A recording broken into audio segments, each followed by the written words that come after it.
In today's episode of Backpacker Radio presented by The Trek, we are joined by Alison Young. Alison has a world-class radio voice, is a super accomplished backpacker with a long list of thru-hikes. She's a former professional flautist, not flutist, you guys, and classic music aficionado, and the host and producer of The Trek's newest podcast, Walking Distance. We get a crash course in all things classical music, including how Lizzo ranks alongside some of the historical greats. We talk in depth about Alison's many treks, especially her international hikes. Prepare to expand your bucket list. We talk about what it's like to do a long-distance backpacking trip into your 50s and how she manages with 2 fake hips, and much more. This is a fun conversation that hits on some really unique subject matter. We think you'll really enjoy it. We wrap the show with the most bizarre Triple Crown we've ever done. I'm going to leave it at that. We have another gross or not gross. We learn why redheads experience less pain, and spoiler alert, it's not due to their lack of soul.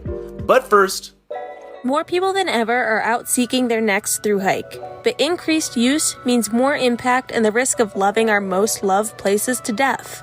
To celebrate Great Outdoors Month, our partner, Onyx Backcountry, has partnered with Leave No Trace to educate trail seekers on how to be responsible stewards when playing outside. This month, get a year-long membership to the Onyx Backcountry mapping app for only $10, and they'll donate the net proceeds to Leave No Trace. Visit onyxmaps.com/greatoutdoors for more information. Zach and I have been using Onyx Backcountry for the last couple of months, and we're big fans. I last used the Onyx Backcountry app on my hike up Hope Pass along the Colorado Trail this past weekend, and I love that the line of the trail changes colors to show the elevation gain while on the map itself. If you're hearing this ad during the month of June 2021, download the app today to get a great navigation app at a discount and help fund Leave No Trace. A true win-win. If you've listened to Backpacker Radio for any length of time, you already know that I'm a fanboy of our next sponsor, Good to Go. Whether you're gluten-free, vegan, pescatarian, or carnivore, Good to Go has something for you. All their meals are handcrafted by actual cooks, not food scientists, using clean ingredients that you can actually pronounce in their very own kitchen in Kittery, Maine. As discussed in previous episodes, Good to Go was one of the primary fuel sources for mine and Jabba's 100-day trek on the PCT. What separates Good to Go from the pack is the quality of ingredients, lack of preservatives, and diverse flavor profiles. Their award-winning Thai curry has a cult-like following, and for my money, Good to Go's herbed mushroom risotto is the best backcountry meal on the market, and I am prepared to slap bite anyone who disagrees with me. If you're unsure of where to start, Good to Go now offers 5 different food kits, ranging in size to suit your needs and budget. You can choose the Summit Food Kit with 10 servings, perfect for a weekend getaway, or the Thru-Hiker Food Kit with nearly 20,000 calories. Discount time! Head to good2-go.com, input code TREK25, and get 25% off all their meals. You heard that right, 25%. Additionally, all orders over $99 will receive free shipping. Free shipping plus 25% off some of the best backcountry meals is a no-brainer. Do not wait on this deal, as the code is only valid for a very limited time.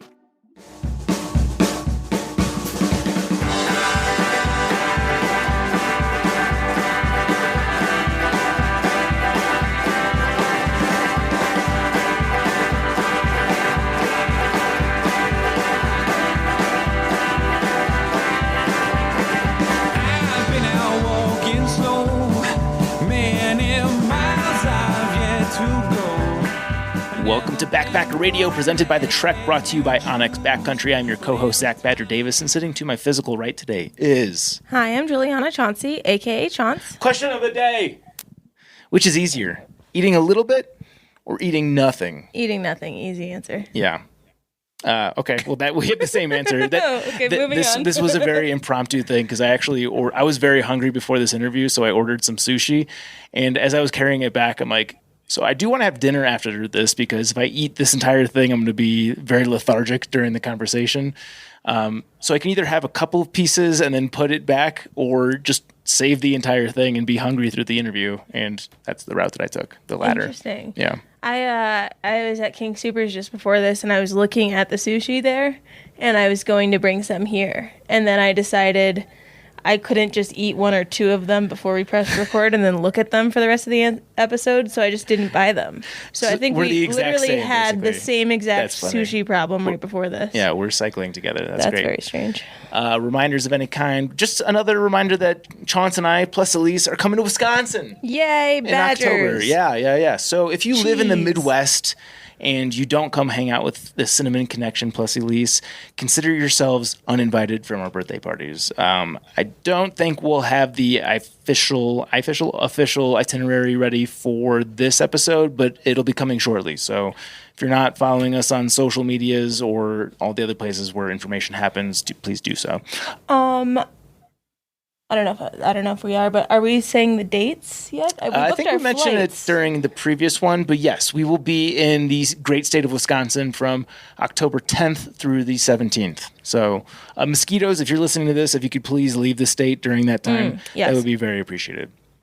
Okay, let's get to today's interview. That's what happens when I'm hungry. This is with none other than Alison Young. You've heard her name quite a bit on this show. We've talked about walking distance a lot. And I thought it would be a ton of fun to get a taste for the show by talking to the show's both host and producer, but also learn more about Alison's backpacking background, her media background, and all that good stuff. So without further ado, Alison, thank you so much for joining us on Backpacker Radio.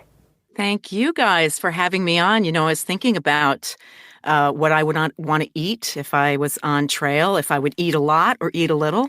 And then I thought to myself, what about sushi? Can we dehydrate sushi? Somebody needs to look into that, because I've had salmon jerky from Trader Joe's. Oh, not bad. Yeah. You could probably make like a trail version, like a ready rice, a salmon jerky, a packet of soy sauce. Or just dream about it while you're walking. Yeah. I don't think I've ever had a sushi craving while backpacking, but I need to fix that. You can also get the seaweed strips. They sell those. Those are really good, yeah. You could make trail sushi. I actually have to eat it on the trail because Jenna gets mad at me when I eat it at home because she hates the smell. Of the seaweed? Just the seaweed. Yeah, she's very whatever. Let's talk about Alison, because we don't. I don't want to talk about my sushi habits anymore. So let's start this is kind of the standard intro. We want to learn more about your backpacking background. So if you could tell us how you first got into backpacking. Oh, gosh. Yeah. Well, so, the story is that I started walking as a very young girl all the time. I was one of 5 kids and the youngest one and the only girl. And so that kind of mixed into this, immediate wanting to just get away from everybody and get out into the countryside and look down at my feet and talk to myself and walk along and enjoy things. And it wasn't until, I think we walked a little bit on the Appalachian Trail. I lived in New Hampshire for a while with my parents. But it wasn't until I was 13 and my dad took my older brother, Andrew, and me to Yosemite. And it was unbelievable. I'd never seen anything like that. And I love to walk. I love to have all those adventures and all of that. But this was just a whole other level. Talk about going to 11.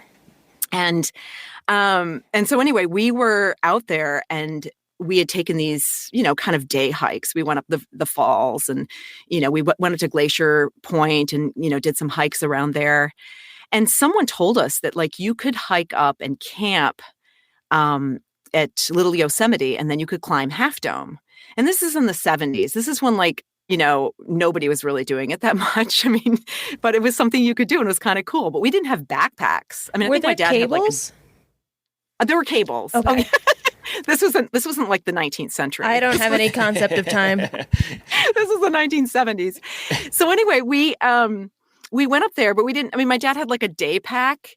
And we did have some sleeping bags. So what we did is my older brother carried that backpack and I had, I don't know, I suppose I had a school bag or something. And my dad physically carried in his hands our sleeping bags, they were counterweights to his arms as he was we went from Glacier Point, down and then back up to, I think there's a falls there, Illilouette Falls. And then you go to Little Yosemite, and we slept overnight. We just cowboy camped, and then went up to the top of Yosemite. Half Dome, and came back down and got our stuff and went down. So that was like my first backpacking trip.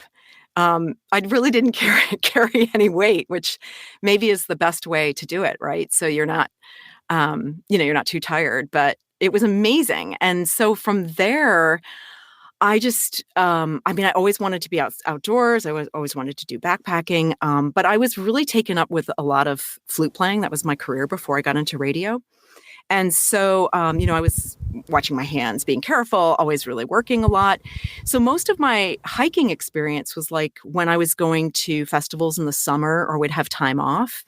And it wasn't until, when I was living in Houston at the time, and I went to the Big Bend National Park out there in the Chisos Mountains, and did some backpacking there. And it was like, oh yeah, this is so like where I want to be. And basically what I tell a lot of people is the feeling of being, carrying everything you need to be outdoors, and going out there and like, not having to come back in. You can go as far as you want, and you have the stars, you have the night sounds, you have to take everything you need.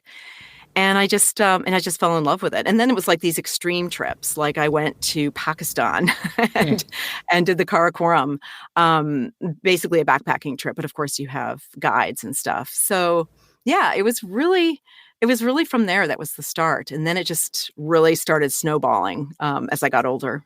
So I definitely want to dive into some of these hikes, especially the international ones. But I want to back up a little bit because you mentioned festivals and you were a flutist. So what kind of, is this like a classic music festival? I like how you say flutist. Is that the correct? Flautist. Flautist? Okay. No, See, either I'm one cultured. is fine. I just say flute player. Yeah. I would go to festivals like the Grand Tetons Music Festival, Colorado Music Festival. A lot of times orchestras, they worked sort of during the main season, concert season, which is kind of like your school season. And then you have summertime to play in music festivals. The most famous one that you have in Colorado is Aspen, which I've visited. I haven't really, I guess I played a little bit there. But you're in these incredibly gorgeous places. It's a really smart idea, right? So you have incredible music and these performances in these spectacular places where people are vacationing, so they can come and hear the performances and stuff. And that's where I would start doing a lot of mostly hiking, pretty heavy duty, like, a lot of 14ers when I was in Colorado, and in the Tetons, just, doing these, the trails up in the gorgeous spots like Lake Solitude. So I can name a total of 2 professional flautists. Really? You can get to 2? I can get to 2. One is Alison Young, and number 2 is Lizzo. Oh, yeah. I did actually. No, I thought that was a clarinet. Is it a clarinet? I thought Or it is was a it a flute. flute? No, it is a flute. It is a flute. Lizzo's flute. Yes, and you know what's okay. so cool about Lizzo is like she studied to be a classical musician. She's the real deal. And then has gone on to do this incredible. You're talking to a classical musician here who's doesn't really know a lot about rap or not. Oh, did I just lose something here? No, doesn't know a lot about that kind of music, but she's made this like incredible career. But she's a flute player too, a flutist, a flautist. How would you rate her flute playing abilities? Yeah. Oh, 10 for sure. Oh yeah, out there. I wouldn't necessarily rate her backpacking abilities as a 10 though. So I just want to get one last thing on the flautist career. So are you playing as part of a classical band, or is this a solo career? What is the life of a professional flute player? Well, for me, it was only into my mid-30s. And the reason for that is because I developed this neurological condition. And so I can't move my hands quite properly on the instrument. It was like a super huge bummer. I don't mean to bring this whole interview down, but it was, it was like just this complete loss of something that I really treasured in my life. Mm-hmm. And I had beautiful technique, and I basically no longer have that ease of playing. I do still play professionally. I'm putting that kind of in quotes, basically for money, in churches and stuff. But I couldn't keep up the kind of technique and skill that I needed to play with, orchestras, professional orchestras. And I played in orchestras. I played solo as well. I would tour. I recorded. If you've heard my Blissful Hiker podcast, I have some of my flute playing on there from recordings I made. But that career ended in, I don't know what the year is, but I was in my 30s. And that's when I got into radio. I just did something completely, well, I wouldn't say it was completely different because radio was, well, first of all, I was introducing classical music when I worked for American Public Media. So it was in my field, but it was also very similar to the kind of thing you do when you're performing. I mean, it's the same way you're sort of teaching or sort of communicating, and you're sharing, and it's all about timing and stuff. So it was like this really natural move to that. I do very much want to talk about your career in American Public Media because I'm jealous. I'm like a NPR junkie. I especially used to be. Time has made that difficult, but I'm curious to learn more about your career at American Public Media. I don't know what is the best way to convey that information, whether it's a day in the life of or your trajectory at American Public Media, but what are the things that listeners would be most intrigued by about that career? Yeah. Well, I mean, after playing the flute, so I took this position as a host and producer of classical music. So basically, I was a DJ. I was on air, introducing music to listeners and disc spinning. I mean, there's a lot of different names for it, presenter or host, DJ. And in addition to that, I hosted a national show called Symphony Cast, which was introducing classical concerts, so like the New York Philharmonic or the Boston Symphony or something, to listeners. And what was really interesting to me in those concerts that I presented, and also locally here in St. Paul, Minnesota, was interviewing artists. And so, it wasn't just saying, that was Beethoven and Beethoven wrote this back in the old days or whatever. It was asking artists about, kind of what their whole process was and what they were doing, why the music really spoke to them. And so it was really fun, and it made my job very interesting to me. But I think it also was fun for listeners because they were learning about the people and what kind of music, the artists, what kind of music they were making, and I was kind of making a connection and thinking about that with Walking Distance, that I'm hosting now. And really it's, I went from being a performer, myself, where it's all about me, to becoming kind of more of a cheerleader for the arts in this case with American Public Media. And, being a kind of conduit between what the sound that was being made, the art that was being made, the all of the process to the listener and to somebody who's curious about it. And that was really the most fun for me. In addition to that, I did videos, which were kind of fun. I'm not really very natural in front of the camera. I'm better at voice stuff. And I guess I just did a lot of, I'm trying to think of what other things I did there. Basically, that's what it was. Is that a difficult transition to go from being the star of the show to the person who's, like you said, lifting others up? Yes and no. I think, my mom was a teacher, and I always, as a kid, I always try to kind of imitate her and be someone who would explain things and talk about stuff. And as a professional musician, as, kind of the person on stage, I also taught. And I was very good at it. I was very good at explaining things and encouraging other people. I'm not a mom. I don't have kids, but that was the closest I got to having children, was this sort of feeling of trying to, draw the best out of people. And so it felt really natural to go into radio. But, there's another piece to radio and also like podcasting. There's that kind of musical aspect to it. I mean, I don't know if you guys would agree with me, but, kind of the sense of timing or the sense of, just the way you frame a story.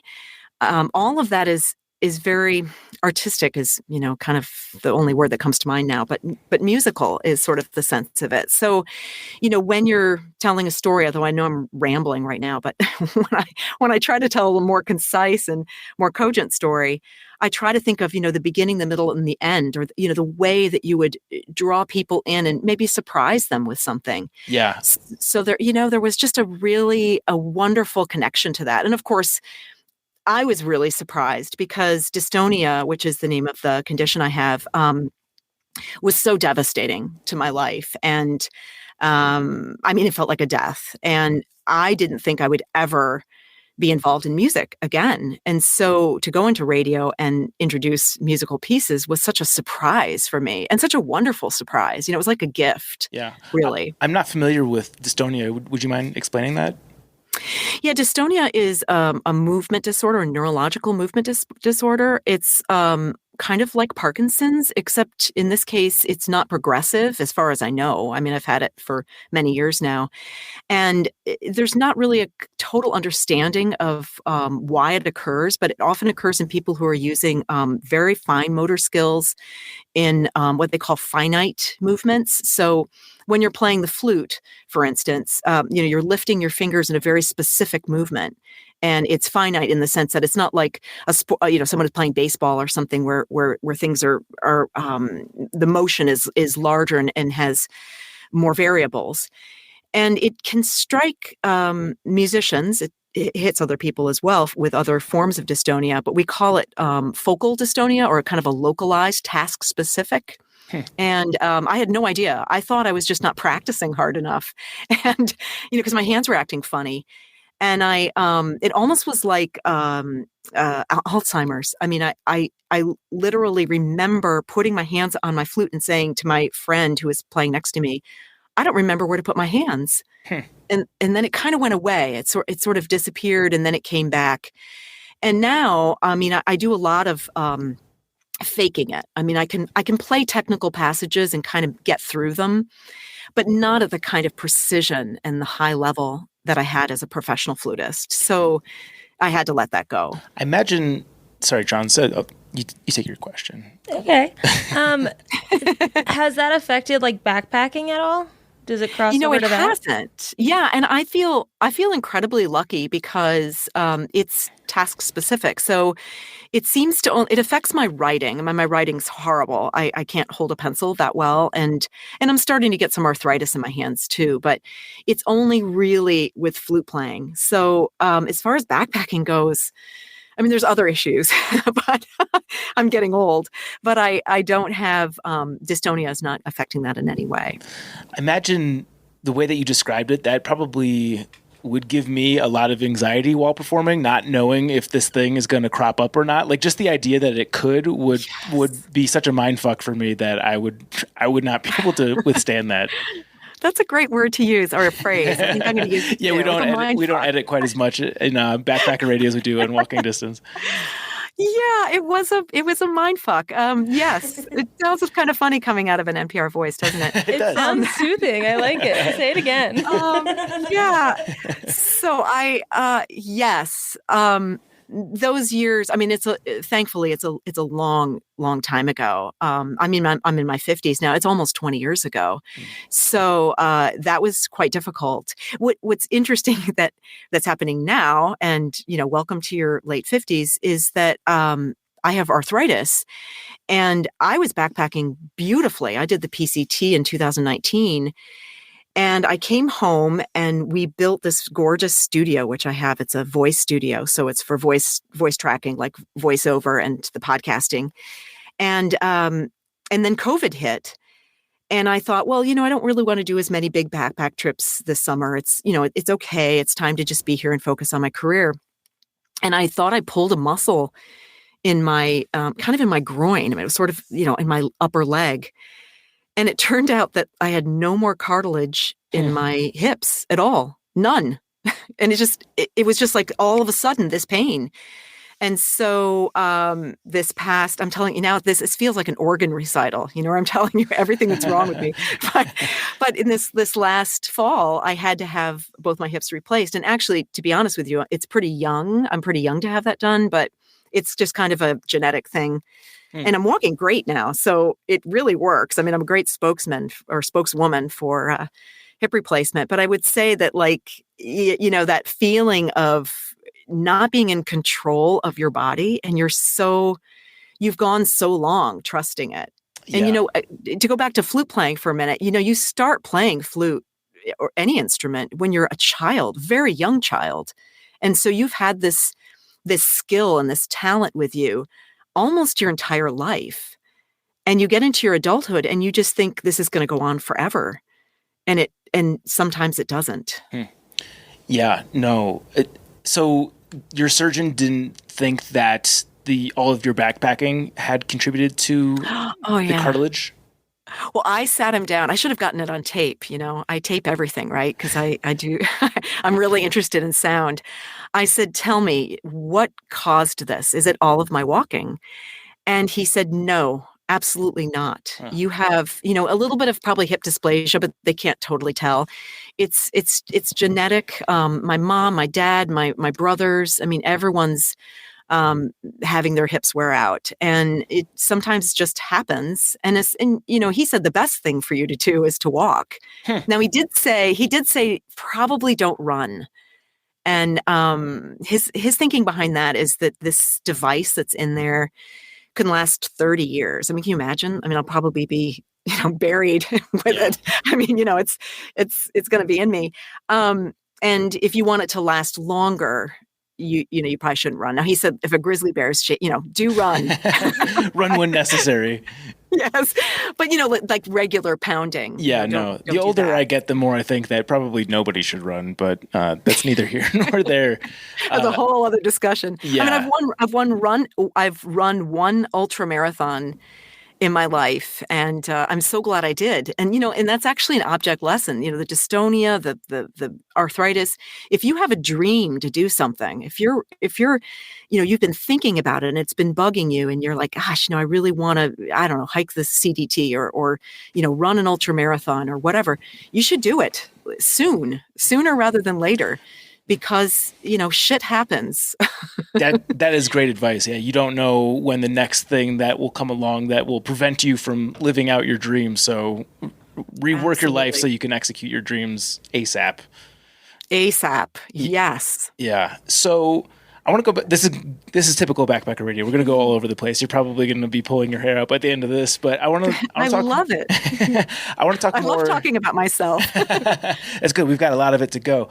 I want to talk more about classical music. So somebody listening to this who has as deep an understanding of classical music as I do, which means they know the names Beethoven and Mozart and not much else. Are there underrated classical musicians or contemporary classical musicians, like somebody who's listening to this that wants to take the next step into the classical music world? Is there like any resource or playlist or artist or anything that you'd recommend for them? Oh, gosh. Yeah. We spent a lot of time at American Public Media introducing people to new performers and new recordings. You're putting me so much on the spot right now. At the St. Paul Chamber Orchestra, I live in St. Paul, Minnesota, and there is this absolute gem of an orchestra here. And chamber orchestra means it's a very small number of instruments. They play music that's for smaller groups. So I think there's probably, I'm just guessing here, 50, maybe 40 or 50 people, maybe even less than that in the whole ensemble. Whereas when you're thinking of a symphony orchestra, the Colorado Symphony, or I think is what they're called now, is going to be like 70 people. It's bigger. Beethoven and stuff is played by them. But the St. Paul Chamber Orchestra is this wonderful organization, and they are always exploring new music by amazing composers who are living today, and they put all these recorded concerts with video, and they're done from all kinds of angles because they have this whole team doing them. They put them on their website for free. And so, you can just go up and watch an entire concert, at your leisure. And what's curious to me is musician friends I've talked to who do listen to them regularly say, COVID, of course, made it that you couldn't go into the concert hall, but it's offered the opportunity to, like, I need to be home with a baby, or I just really can't go out because, my spouse is working, or whatever it happens to be, or I want to watch this concert on a Saturday morning, not on a Friday night. You can watch it when you want to watch it. And that's really wonderful. So they have the classics of composers that you've mentioned, Mozart and Beethoven and those composers, but also living composers. So and wonderful artists who are performing them, like this guy from Finland who plays the violin named Pekka Kuusisto. And I think I'm saying it right because he has 2 U's in his name, Kuusisto. But anyway, he plays just these extraordinary pieces of music, and then sort of the classics too. So Sibelius is one of the finest composers from that country, from Finland, and then he'll play. I mean, I'd have to look up names. I'm not just drawing them out of my head right now, but Gabriella Lena Frank is somebody I think of right away, who's one of the artists who's been featured in this last couple of weeks, and she's a living composer who lives in Berkeley. And she has one Peruvian parent, I think it is, and so she brings in all of these interesting characteristics into her music. What makes it classical? Well, it makes it classical because she uses acoustic instruments, for one thing, violins and sort of the classical formation of an orchestra. So, flutes and violins and other instruments from the orchestra. But she also introduces sounds that you would think of as world music. And, it doesn't feel quite as scary to hear it, because it's not like, oh, I have to sit here and be really quiet and I don't understand this music, and I'm kind of stressed. It's more exciting. Yeah. How many times have you watched the movie Fantasia? That's such a great question. Over and over and over.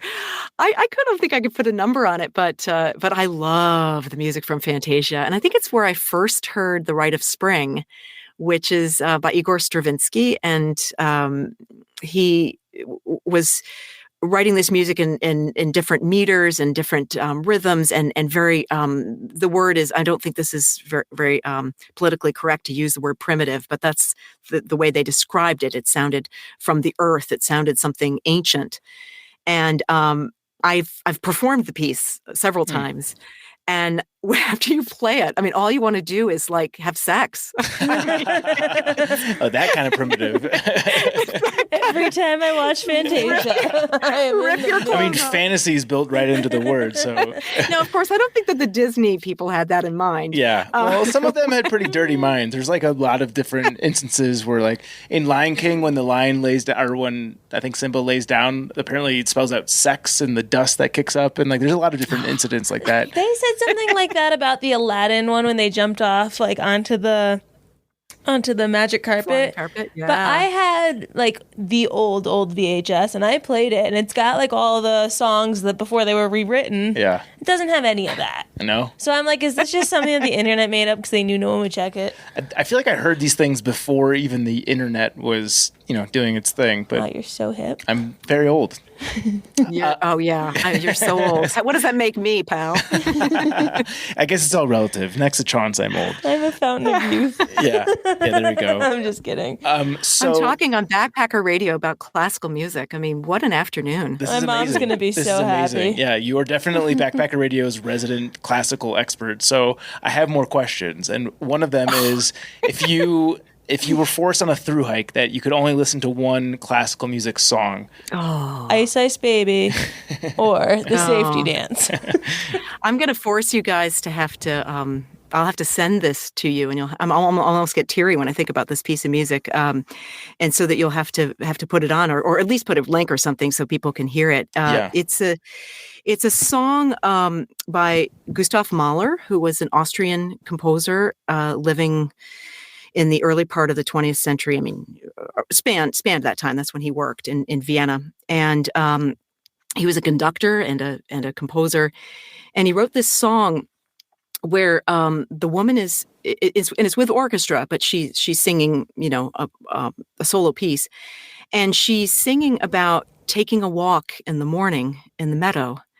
And it's so beautiful because I wouldn't necessarily say it's in walking tempo, but you feel them moving. Bum bum bum bum bum bum bum bum bum bum bum bum ba dee da da da da dee da dum. I mean, it's absolutely beautiful. But what happens in the song is she realizes that the moment is ephemeral, and she's in it, but it's going to be gone, and it ends bittersweet.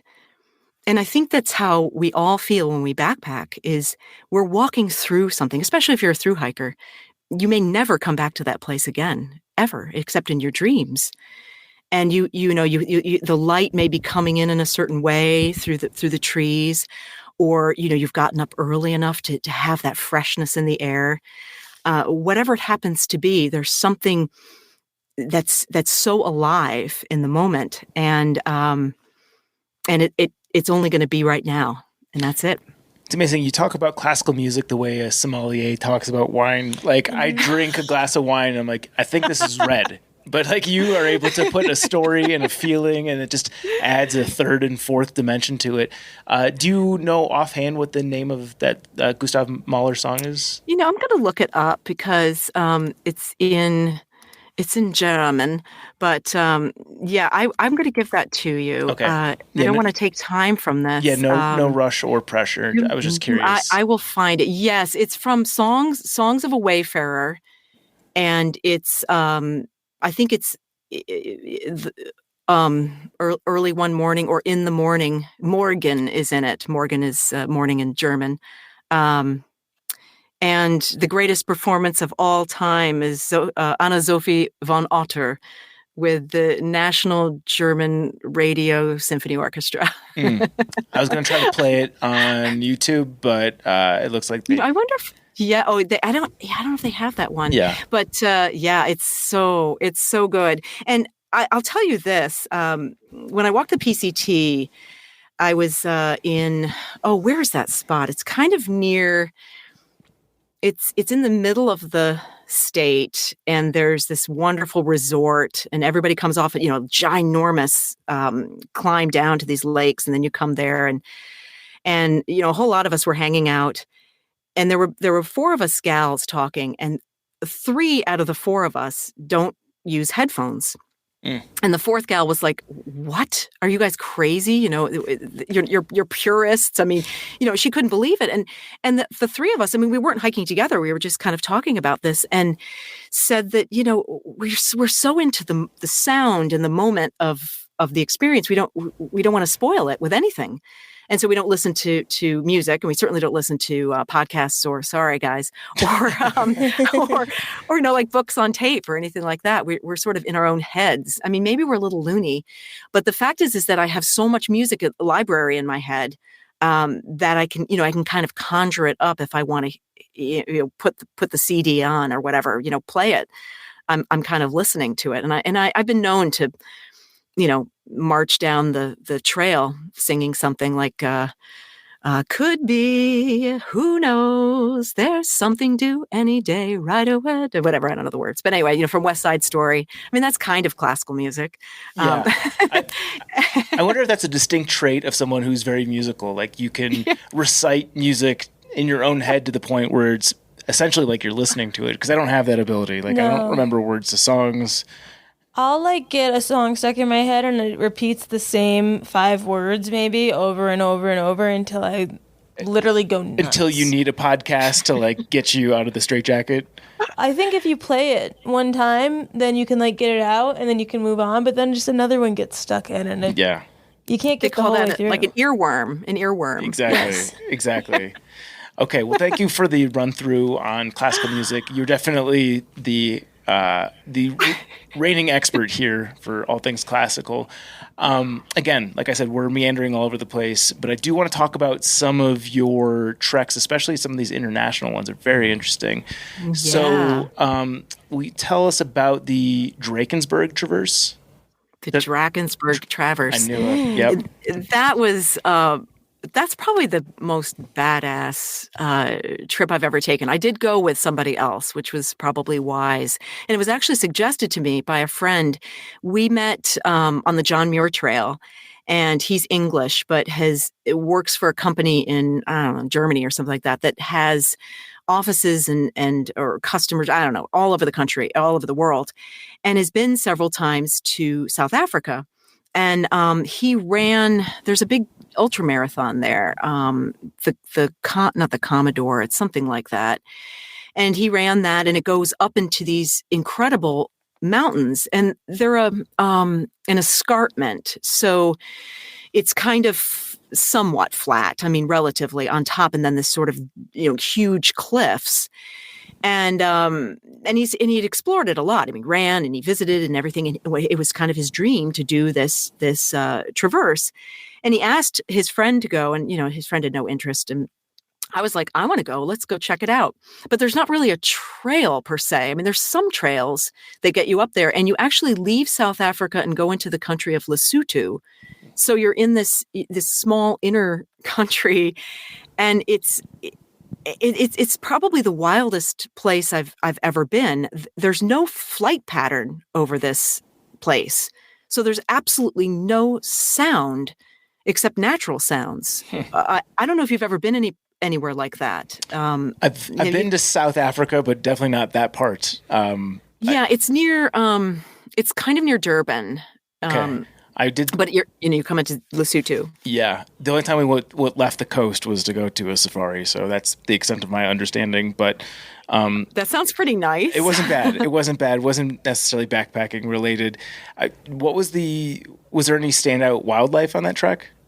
Baboons. Wow. Yeah. Wow. Baboons and bontebok, which are a kind of antelope. But the baboons were pretty funny because they were all positioned. So the thing is you're on this escarpment, so you have to make there's only certain ways to enter to get to the top.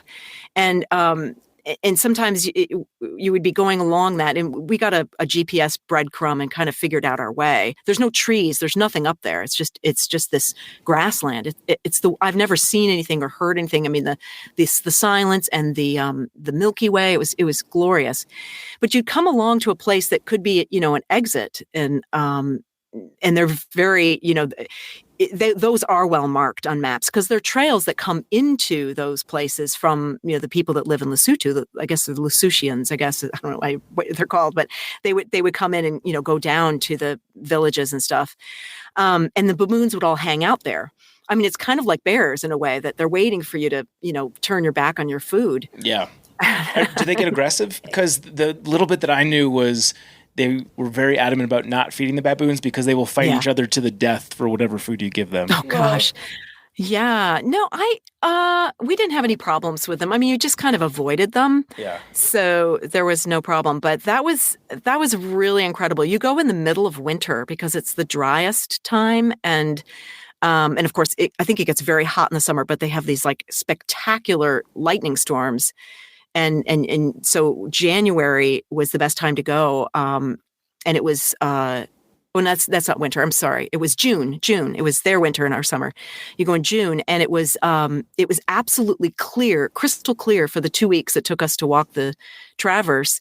And then literally the day we left, the weather started moving in. So we were like extremely lucky, and we didn't see a soul up there. It was, except for like one herdsman. And then these like horses that had been corralled. That was very strange. Somebody was kind of corralling horses, and we were in the tent, and you heard this kind of doo, doo. And I was like, what is that sound? And I looked out, and there was actually, I don't know if it was a full moon, but it was very, very bright moon. And the horses had kind of come closer to check us out. Because like, who are you? I mean, nobody's backpacking here. It's we're it. Yeah. That's incredible. And it was really incredible. What's the length of that hike? Oh, a couple hundred, maybe 150 miles or something. Okay. And by the sounds of it, you're not resupplying along the way, so you're carrying 150 miles worth of food? No, we came down. And actually, I mean, that was kind of a unfortunate situation. I mean, my friend sort of panicked being up there and thought we needed to come down, and we were going to resupply at, I don't have the name of the place off the top of my head, but there was a place we were planning to come down, and he wanted to come down sooner and get there, because he thought we didn't have enough food, and kind of panicked. And what happened was we came down this way that, I mean, I'm glad we made it. I'm not sure if it was a real, exit. And we came upon a path, but it started turning us north again, the way we were working our way south. And we ended up sort of pretty close to where we had started. Well, not right where we started. We went to this place called Cathedral, and that's where the most amazing peaks are. But there are these old hotels, and it's all coming from the period of apartheid. I mean, they were only for the whites, and it was, but now you could see that there was, things had been really loosened up. I mean, Nelson Mandela was in charge. I mean, things had changed. But it was so fascinating to see this kind of history. So I was kind of glad we came out. And then we ended up picking up our resupply. But you kind of didn't know if it would be there. I mean, we paid someone to take this bucket of food and leave it at this other hotel that was down a little bit further. And we ended up just getting a ride there and going back up. So I guess we skipped a bit of it. And we walked in and like this woman just went into her office and brought us in and like there was the bucket.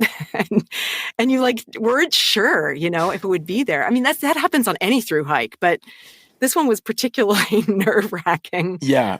Was she confused by what you were doing? Because it sounds like it's not a very popular hike, so I don't know how many people are caching food at a hotel. Yeah, I think so. I mean, yes, it was a little bit like, we'll hold this thing. I don't think she knew what was in it. She knew that she was holding something for us. Probably drugs.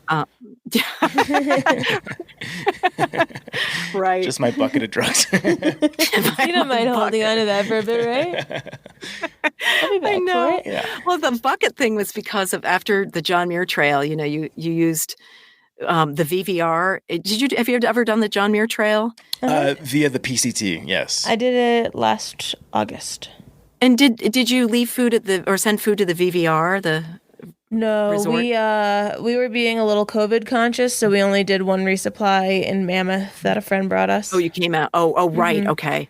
Yeah, they had you send a bucket. I mean, I found that so interesting. Like you bought a big, something that you would put paint in, and you sort of taped it closed and slapped your address on it and sent it to them. So that's why we used the same thing in South Africa. I mean, it was a trippy hike, and it was with someone I didn't know very well. So that was really, I mean, that's a whole other conversation of, who do you hike with? And I usually tend to hike alone, but, if you're with somebody and you're depending on them and they're depending on you, you should probably know them pretty well. Okay, so I have one more question about baboons before we move on. I know Zach wants to, go on to a different Yes, hike. they have red butts. They do. Yes, okay, that I was curious about, I'll admit. So are you being conscious about your food at all around them? Like, when I went to Bali, there were monkeys at all the temples, and if you were holding a snack and they saw it, like, they were taking your snack. So were you, like, not snacking when the baboons were around? Do you have to store your food a certain way? Is it like seeing a cow? It's a really good question. I mean, we were walking pretty far from where they were, and then when we finally saw them when we were coming down, I think it's just everything was like packed away in the pack. So there wasn't any of that kind of, you need to carry a particular, an ursack. I mean, they make a special ursack for baboons. There wasn't anything like that. That was pretty interesting. The animals. Yeah, we did a few hikes while we were out there, and no real notable stories except for the first hike that we did. Like every hike that you go on, it'll list the possible wildlife that you're going to encounter. So it's the first hike, and hopefully not the last, but probably that one of the listed animals was a leopard. Ooh. Yeah, could you imagine? Hello. Turning the corner and there's like a 150-pound cat. Here, kitty, I wonder if they have kitty. like bear spray, but for leopards. Yeah, I don't know. I imagine like most cats are way more afraid of you than the inverse, but... where I saw some of the most interesting wildlife of all was on Isle Royale. Have you guys ever been there or know about that place? No. But I've heard of it, but go on. It's a national park in Michigan, and it's an island, and it's kind of strange that it's a part of Michigan because it's really close to Minnesota, and it's actually should be part of Canada. I mean, I think they made like a bad mapping decision, but anyway, it's in Lake Superior, and you go there by boat or by plane, and you backpack. And I mean, I had a really wonderful opportunity. I mean, here were my hips like last summer completely coming apart. And I, wasn't really sure if I could walk at all. I was just taking lots of drugs, and I was just determined to do this one through hike. It was 9 days, and I took the only way to get there because of COVID was by plane. So I was on one of those little like single engine planes, and you go over.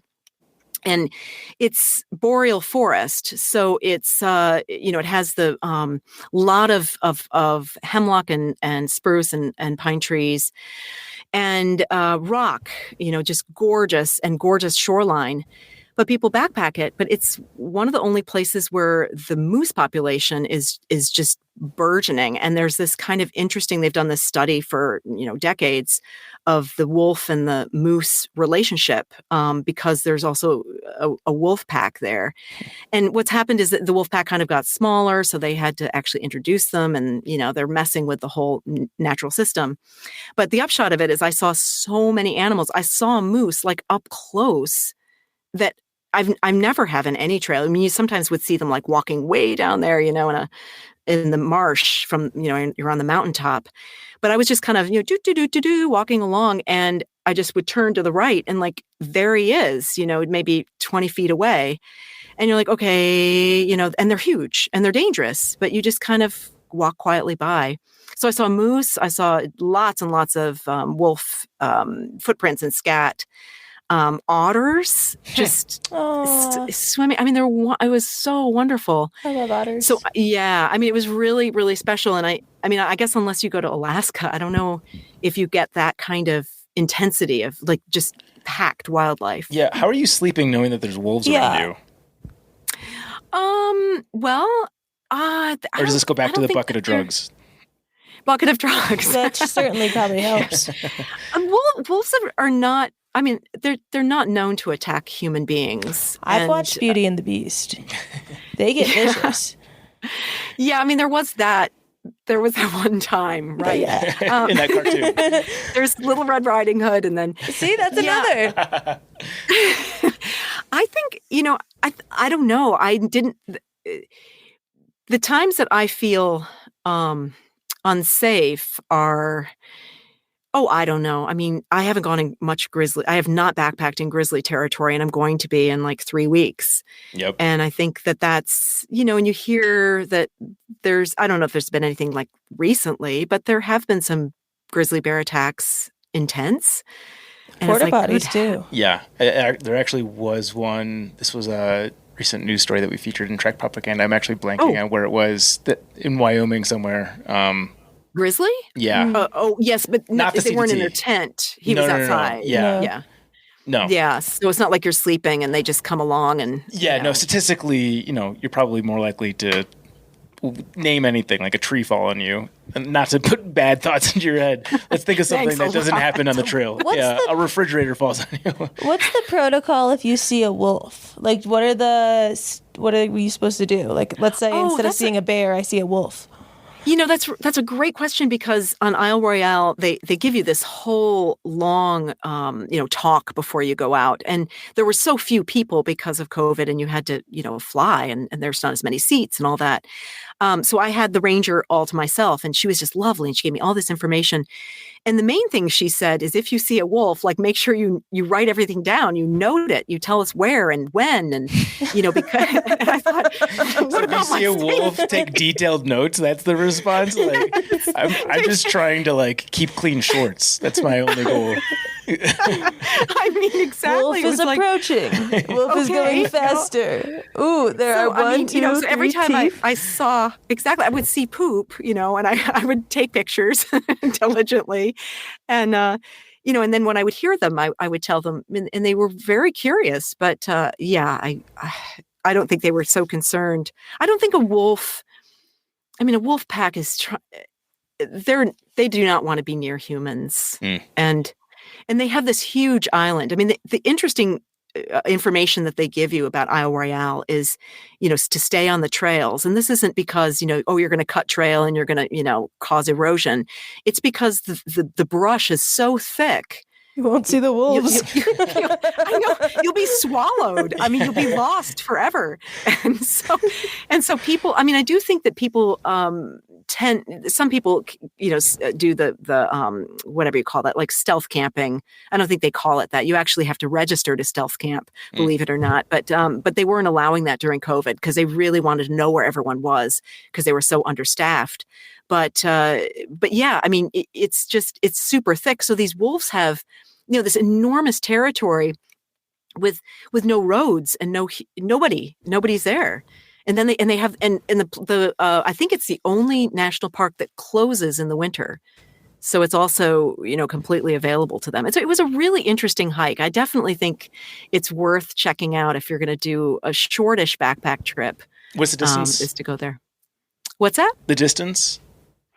Oh, I think I did like 90 miles. Okay. And it's not like a through hike. You can go different paths. There's different choices. And this time they closed something called the Menang Ridge. They closed it because it's really, really hard. And as I said, they were short staffed, so they didn't want people out on it. And if, they got hurt or something, it would just take too long to get to them. It would be too difficult. So they closed that piece of it. But I did kind of a zigzag. I went north, and then I kind of came south and went around and came up, and I just did different stuff. But 90 miles was like all I could do. When I came out, I was barely walking. And what time of year was this?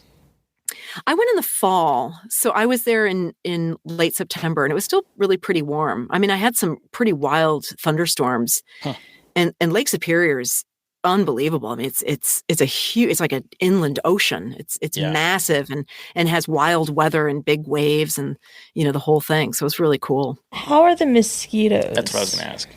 Horrible. Yeah. Even in the fall? Yeah. They're the state bird in Minnesota.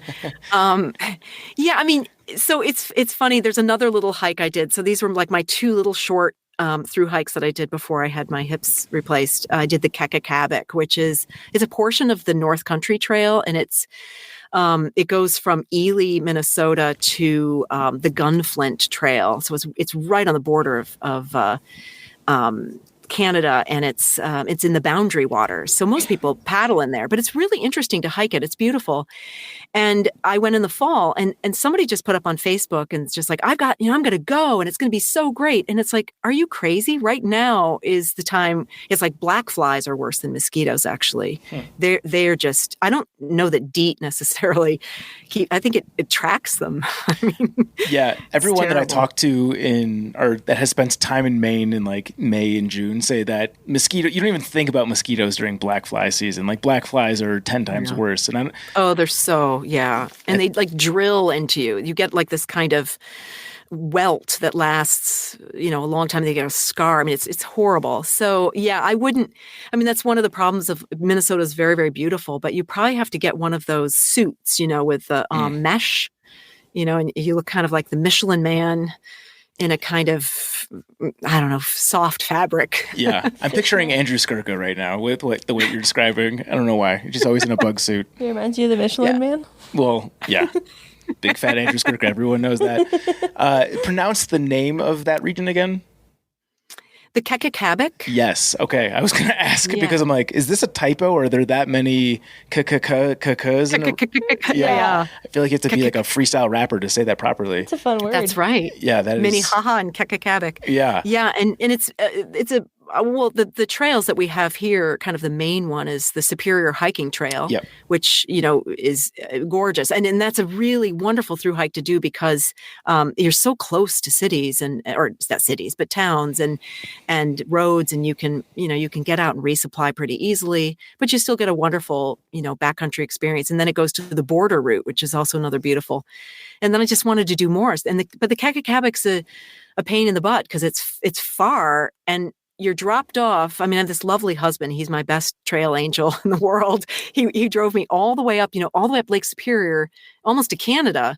And then you drive way out there. He drops me there, and then he has to come around. It's like 6 hours to Ely, because you can't drive through the the wilderness.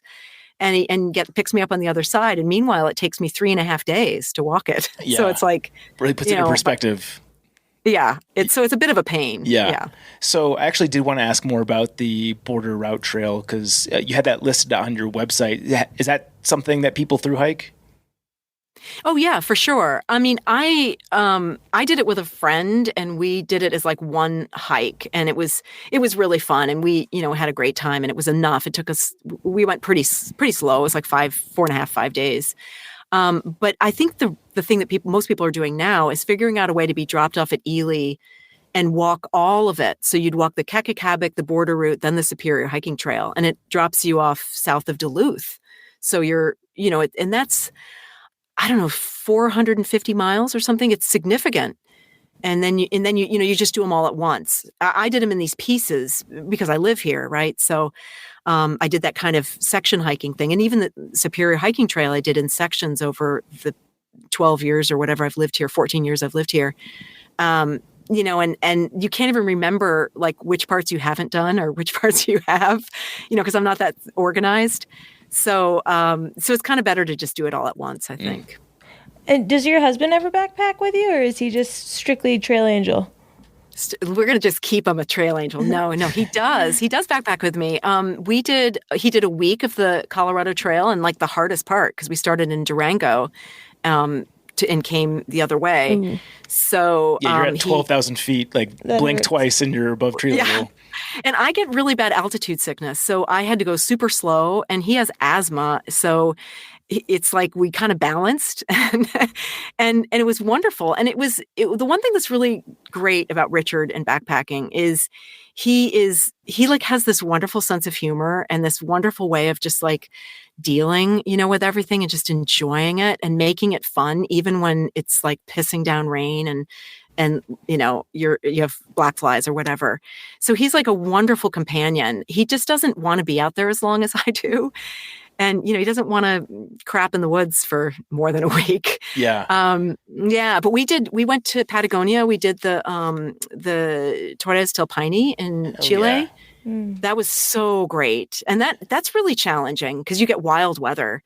We did that. He came to New Zealand after I hiked the Te Araroa, and we did the Kipler track, which is a great walk. And, it's steep, and it was like 2 nights in huts, with a bazillion other people, and that was like enough. He loved it. It was great. And, he signs off till next time. If you've done any amount of research on which gear is best for long distance backpacking, you are already familiar with our next sponsor. Enlighten Equipment specializes in manufacturing ultralight and minimalist gear that performs. From quilts and 8-ounce synthetic jackets to ultralight rain gear and wind pants, Enlighten Equipment offers a wide range of gear and apparel suited for anything the trail can throw your way. Based in the rolling bluffs of Winona, Minnesota, say that 5 times fast, Enlighten Equipment is a tried and true ultralight favorite for triple crowners, weekend warriors, and everyone in between. The name Enlighten Equipment is probably already familiar to you because it's been cited as the most used brand of sleeping bag or quilt from our most recent AT Thru-Hiker survey. Its popularity is not just confined to the Appalachians, as it's a Thru-Hiker favorite across all trails. They make a top quality product at a very fair price. I've used an Enlighten Equipment quilt for many years and can personally attest that it's kept me warm on cold nights while keeping my pack load light. Now, this is the part you have been waiting for. Our friends at Enlighten Equipment are offering listeners of Backpacker Radio the rare 10% discount off Enlighten Equipment's best-selling stock Revelation quilt or tour jacket by using code TREK10 at checkout. That's TREK plus the number 10, no spaces, at checkout at enlightenequipment.com. This is a limited time code, so if you're in the market for a quilt and or synthetic jacket, do not sleep on this deal. I'm very jealous of all your international trips. You do a great job, not only backpacking, but, getting off of our strip of land and exploring parts of the world. If you could go back and redo one international hike, what would you do? Oh, for sure. I'd go to the Karakoram in Pakistan.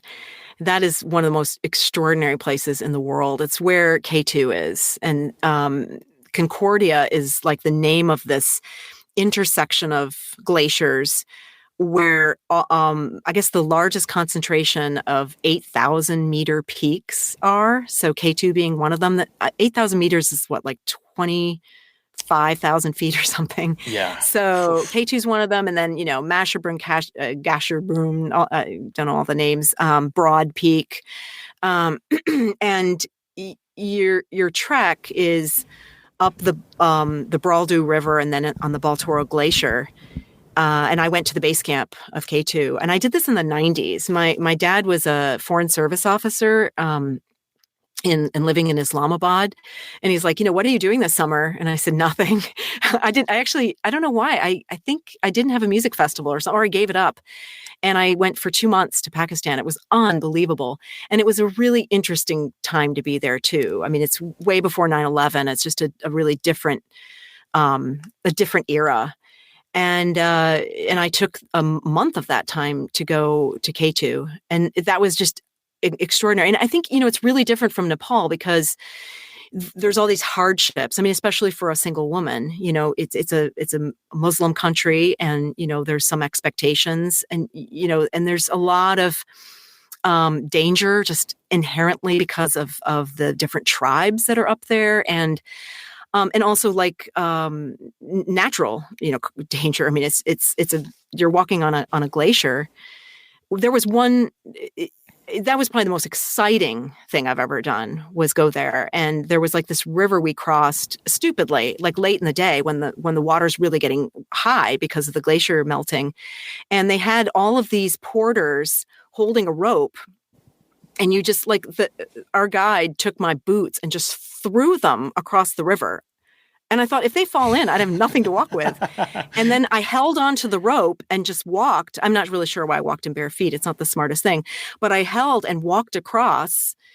And I thought, if I fall, it's over. There's no, I mean, I wasn't clipped in or anything. Wow. It was just this churning mess. And some of the guys told me that people had come there to see if they could do, ultra whatever kayaking and get down this. And it was impossible. There's no possibility of going down the Raldu River because it's just too wild. It looks like stirred up coffee or something. But nonetheless, I want to return. So when you're doing a water crossing like this, are you being guided? I picture myself, and I'm very fearful in this situation. Is your adrenaline racing, or are you so just entranced by the situation that you've got laser focus? What's going through your mind, knowing that if you fall, there's nothing stopping you from just floating on forever? Right. Well, it's funny because when I did the Te Araroa in New Zealand, and there's a lot of water crossings when you get to the South Island in Canterbury, it's really dangerous, and it's primarily dangerous because of the rising water after rainstorms. So you have to be very careful about your timing. And I'd kind of forgotten that. Yeah, I did that crossing in Pakistan, and it was just, unbelievable. For one thing, I was really young. I was in my 20s at the time, so you kind of you don't have that same perspective. You're like, I'm fine. And I think it was I still have in my mind coming up, you're walking and coming up upon all of the men standing there holding this rope, and what are they doing?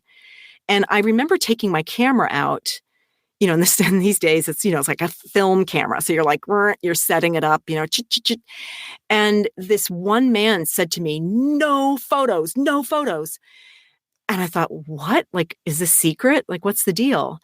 And I just kind of wasn't present, and I didn't really understand what was happening. And the reason he didn't want me to do that is because it was really dangerous, and he just wanted everyone to focus and get across. And he wasn't even in our group. And actually, I've remained friends with him all these years. He has his own guiding company, and just a lovely, lovely person, and was very lovely to me after that. But he was like, you need to really focus. And because, we were kind of converging with some other groups. And you get in there, and I think it's kind of like, being a professional flutist. Or a professional athlete. It has a lot of the same thing. It's that absolute present moment, and you just say, you push aside any fear, you push aside any nervousness, you absolutely 100% focus on it, and you tell yourself you cannot fall, you cannot let go, and you just go. Yeah, because flow state. Yeah. What's the option? Yeah, right. Exactly. Damn, that's intense. That's really intense. I know. I wouldn't call myself anything, I'm just an ordinary person, but there have been situations, yeah. And I love that. Going to South Africa, going to New Zealand and Pakistan and in South America, we've been in Peru and Argentina, Chile. All of those places have these really heightened intensity. And when you come back, I mean, I think one of the things, I was such a crybaby in New Zealand about this, because a lot of the trails, they call them advanced tramping track. And it's because it's, filled with mud and there's no real trail. You're looking for, an orange marker somewhere in the vicinity, and you have, you're in water up to your knees, and you're just, why is this trail so terrible? Why don't they maintain the trails? And then you come and do the PCT, which is like a super highway. I mean, you can't get lost, I don't think. Yeah, it's very rare. That's for sure. Yeah. So it's kind of fun to push yourself out of that comfort zone, Yeah. I'm also curious, I want to talk a little bit more about Richard. Because there's got to be a lot of people listening to this who are envious that you have a spouse that's just like, yeah, go hike I'm not even trying to pronounce the Te Aroara. Or, you're about to go off to the CDT, and we'll talk about that in a minute. But how does he handle you being away for months at a time? Oh, my God. I'm super, super lucky. We're, best friends. We just really, we enjoy each other. We just celebrated our 19th wedding anniversary, and congratulations. Thank you. We just we just enjoy each other's company, and we work really well together. I don't know what the magic sauce is. I have no idea why he sort of believes in this part of me. And I don't go to get away from him. I mean, and I hopefully he doesn't, he says, you really should go for a hike. And hopefully he's not doing that to like get me out of the house. But I think it's kind of like understanding, what a person needs. And I mean, I think I'm a fairly unusual person, because I don't, not unusual in a good way, unusual in a kind of not so good way, because I don't really want to have a family. I didn't really want to have children. And, and I need all of that time on a trail. There's something that really, I don't know, makes me come into myself better. I tell my friends that it's the one time I can really talk to the goddess. I know that sounds like really woo woo, but it's like you're totally spiritually centered. And I'm not a particularly religious person or anything, but I totally feel like there's the spiritual being that's talking to me. Like, it might be just my better self, working out issues or something. And somehow that can only be done on a walk. But it's also the thru-hiking piece of it, the going from one place to another, and not just like a circle or visiting kind of one area, but that everything's changing and everything's challenging. And I think it just defines my life. And he seems to understand that about me more than I understand it about myself. Yeah. I mean, as I said, it's just it's a very unusual situation. And a lot of friends do ask me, they're like, how does that work? And I wouldn't say, I mean, I'm not like those mountain climbers, who go away, and they're away for months too, but they're in like really, really extremely dangerous situations. Yeah. I mean, I carry an InReach, the mini Garmin, 2-way. And so Richard follows my track, and we don't really talk, but we communicate through it every single day. And so he's with me. Yeah. I don't know if that answers that. No, that definitely does. And there's another thing that you said in your previous answer that I'm assuming is going to be music to the ears of many of our listeners, especially those like in their 20s and 30s. You talked about your desire to not have a family, and that, that opens up so much space for you to go through hiking. Because I know so many people, Chauncey's age, my age, quite frankly, that might feel some sort of societal pressure to, there's always this thing to conform and buy a house, have a family, this, that, and the other, but you decided to pursue adventure instead, and that is a very feasible option for people. So can you talk a little bit about that decision? Maybe there's not much more to say beyond what you've said already, but... Well, I've been thinking about it a lot recently, because, we're trying to figure out, like, as we're getting closer to, I mean, I don't even think we're ever going to retire, but, really trying to figure out like what the design of our life is. And we're not, Richard, like, he does put his foot down on some things. Like, he really doesn't want to live in a van. I mean, that's just, we're not going to do van life. I mean, I suppose if we're, totally retired and we, we can't walk or something, we have an RV, I suppose that could happen. But, we're not like that extreme. And I don't have a problem with that. I think that that's wonderful to have the van life and have, kind of no belongings except for, what you keep with you in a small kind of space, and that you're sort of a nomad. But on the other side, because like we own our house. So like there is a sense that we have of being permanent in a certain sense.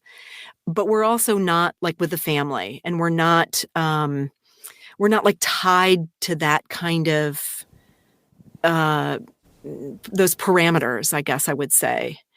And I think Richard comes from like a really huge family, a Catholic family. I mean, I love his family. They're wonderful, but his mother's one of 10 and he's one of 5. And he just never really wanted to do that. And so like, we're really well suited to each other because it just wasn't in the cards for us. But yeah, that I guess it's really a puzzle too, because we do have to if we're permanent and you own a home, then you still have to work and you still have to have some, sense of groundedness. You can't just have adventures all the time.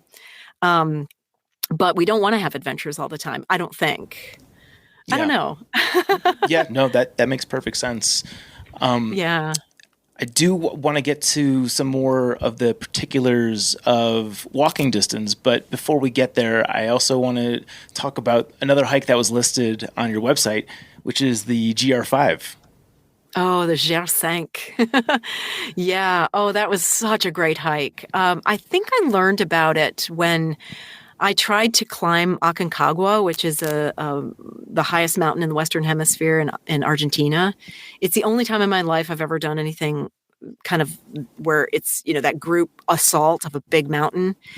And I ended up actually developing HAPE, high altitude pulmonary edema, and I had to be evacuated. And it just turned out to be kind of like, I'm never doing that again.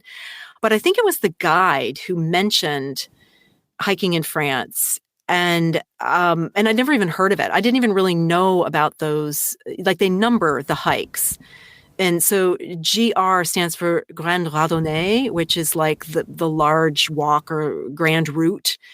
And the number is just simply like a numbering system. So like number 21, I think, is all of Corsica.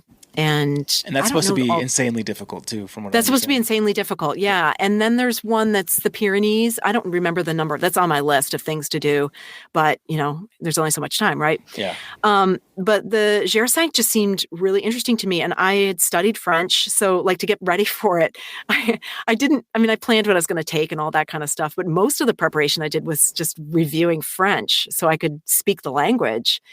And, people always say in the United States, like, oh, French people they speak English. They just pretend they don't, or, they have this kind of dismissiveness.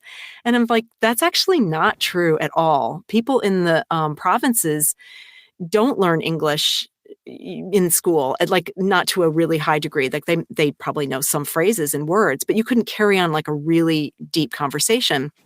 And it's only polite to know the language when you go to a country. So I really boned up on my French. And what ended up happening is, here I'm hiking alone on this trail, and you'd come into these kind of touristy places where people are doing day hikes, and you're coming through, you're through hiking with this big back. Well, it wasn't that big, but, and they're kind of just coming up for the day.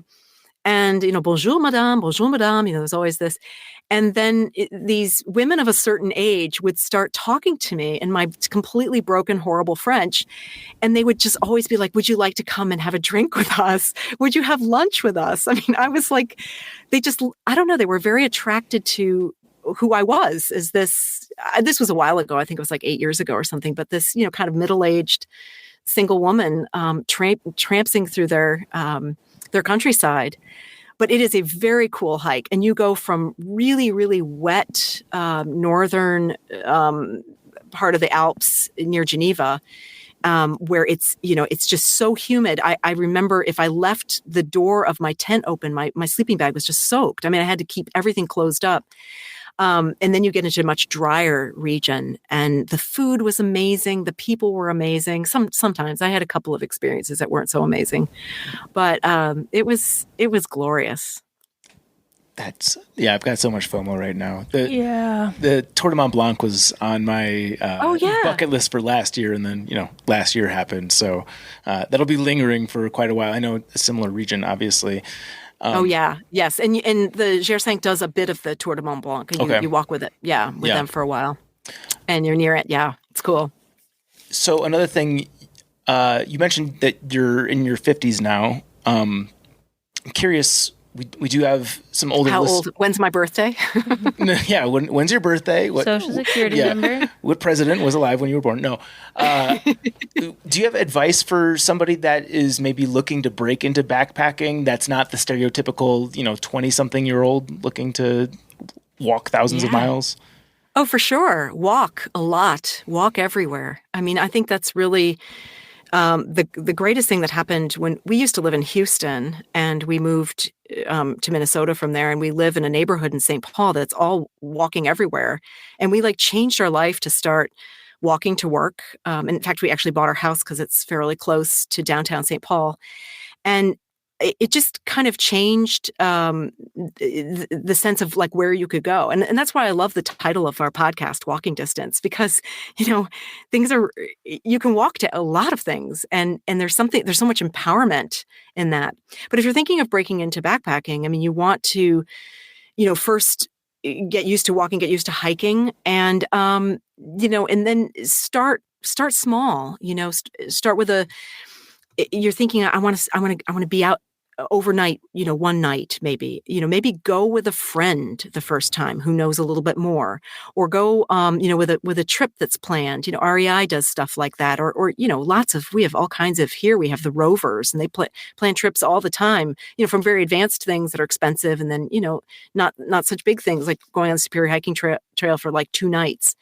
And if you go with people, it helps because people can give you, some advice about what to carry. It is.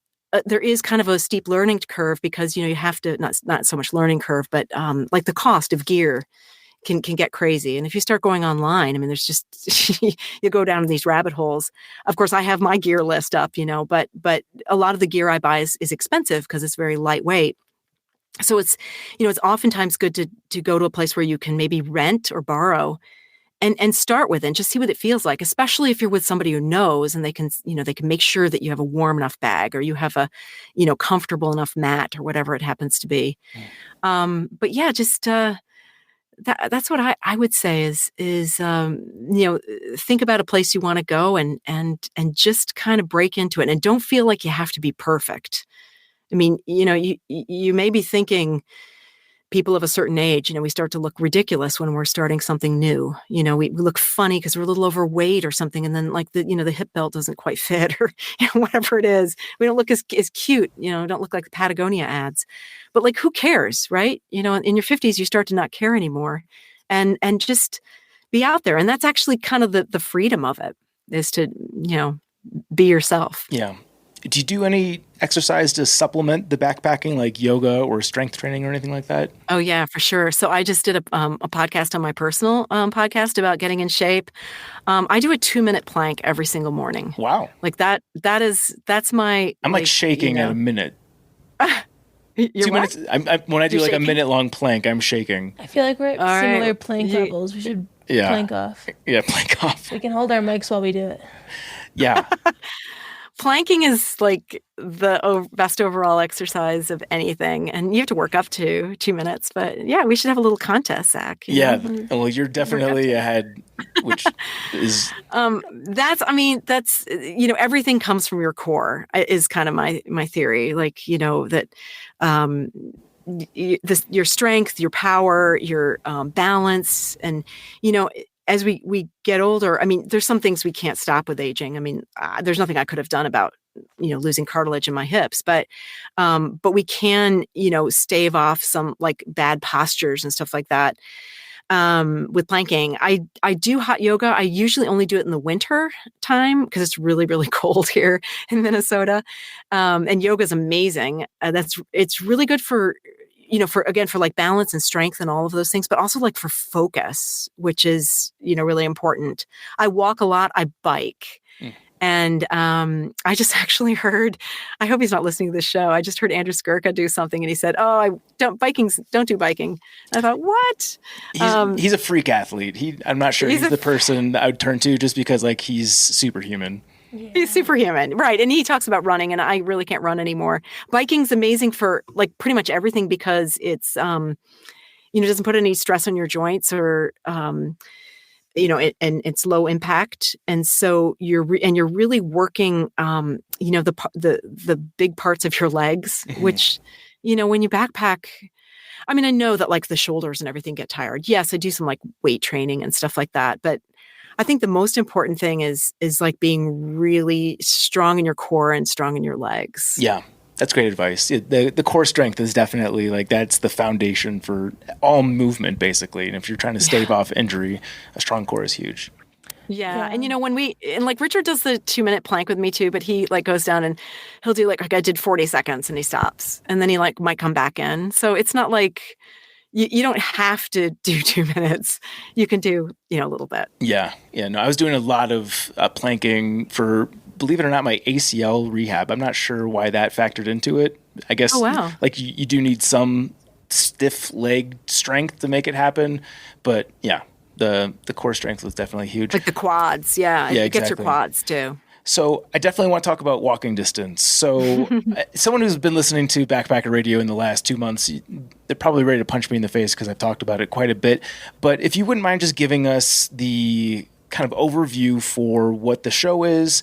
And you also mentioned previously that constructing a podcast is, in your mind, musical. Like there's different chapters in the way that you create it. I'd say for Chauncey and I, it's more like when you're playing the recorder in second grade and you learn how to play Ode to Joy.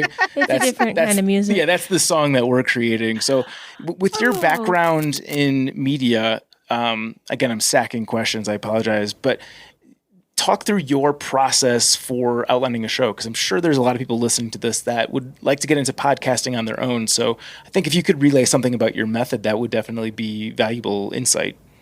Yeah, I mean, I'm definitely bringing that National Public Radio sound to and style. I mean, I guess the first way I begin is like kind of with an idea of, what the story is. And, who's coming up next week is Emily Ford. And I know you guys have talked to her and there's been a story awesome. On the trek with her. She's wonderful.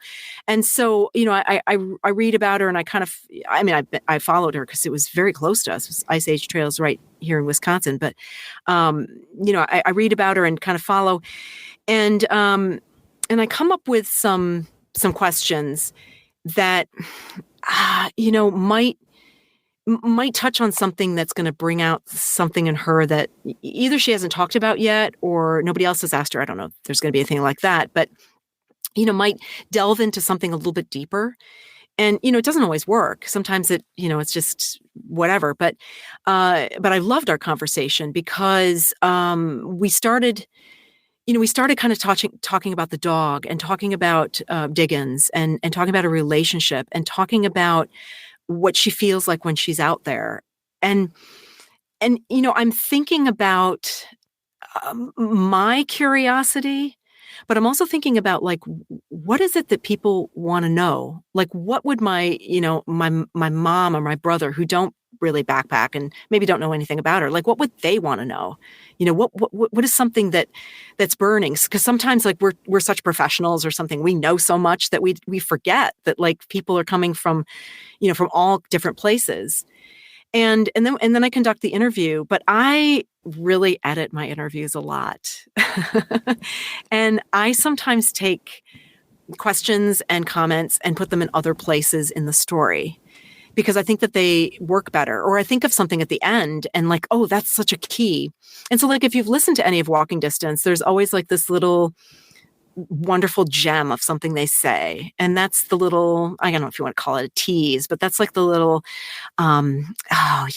tasty nut morsel at the beginning that makes you go, oh, like, what's that? So like when Nicholas Kristof, he spoke about going to Darfur and how he used his backpacking skills. And you're like, I'm hiding from warlords. And you're like, what is this? And you realize it's a man who's a two-time Pulitzer Prize winner who really really his career and his life, and backpacking's this other piece of it, even though he's passionate about it. And then you come into the story, and so I really edited a lot because, well, I worked in radio and we had time limits, and we, worked to get things very tight. And I like to keep it short. And so I don't know if that's going to last forever, but that's what I do. And I do it really fast, and I just do it really go in there and take out lots of pauses, or take out, like when they went off on another subject. So if I was editing my own conversation right now, I would take out probably half of it.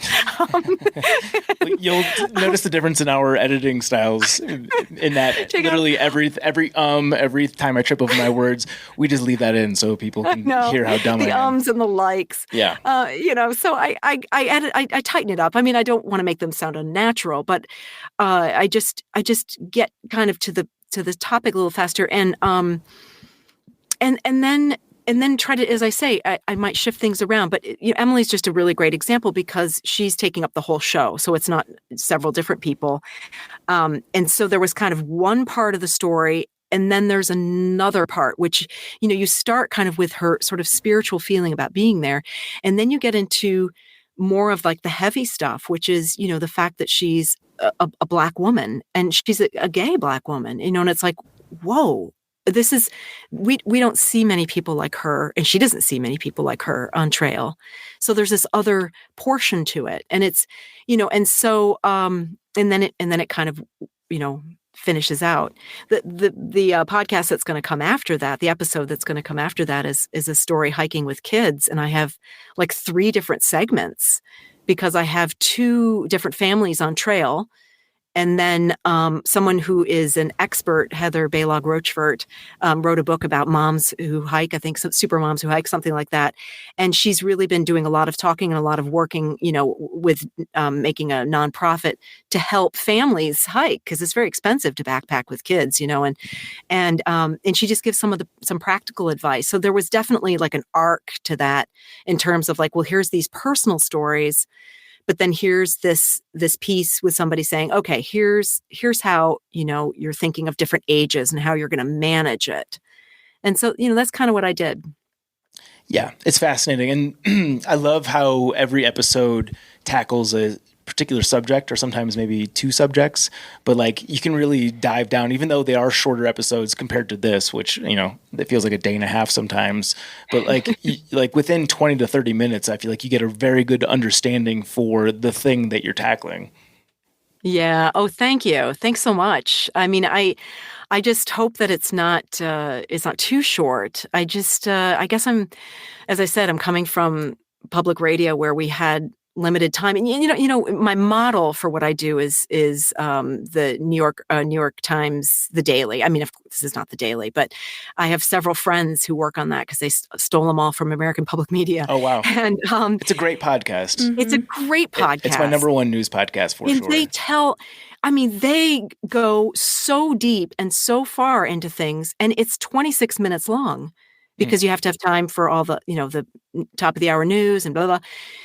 I think it's 26 minutes or 25. I mean, it's short, and yet it's packed. I mean, you leave it and you're like, whoa, you learn something, or you want to talk to somebody about it and argue, whatever. And I don't necessarily want to make people argue, but I want to find, I'm looking at shows that are coming up because I've done a lot of pre-production because I'm about to go on a thru-hike. So I've produced many, many shows to go through the summer. And, one of the ones I'm really excited about, I mean, it's not going to be put up for a long time, but it's about FKTs, fastest known times. And this like really fascinates me because I don't understand why anyone would want to go fast on a trail. And yet I talked to these amazing people and I just kind of found them, and they were wonderful. They brought all this information to me that made me kind of change my mind. And it was wonderful because, like, I don't know anything about, I have run one ultra marathon, but and these are people who've done like, countless and hold fastest known times. And, one guy's starting a business, and it's like really interesting and it kind of changes the way you see backpacking and the possibilities. And and also like what people are doing with their bodies, out there, and their attitudes too. Like sometimes they are going fast and sometimes they're taking their time, and I don't know, it was just really cool. Well, I hope this serves as the final kick in the butt that people are hitting the pause button right now, going to Walking Distance and hitting subscribe there, because, yeah, I mean, legitimately, the way that I've described it to everyone is it's backpacking meets NPR, and like it couldn't literally be more that. Like it actually is that, and you do a fantastic job with it. Before we wrap it up, I want to get to your impending adventure, the CDT.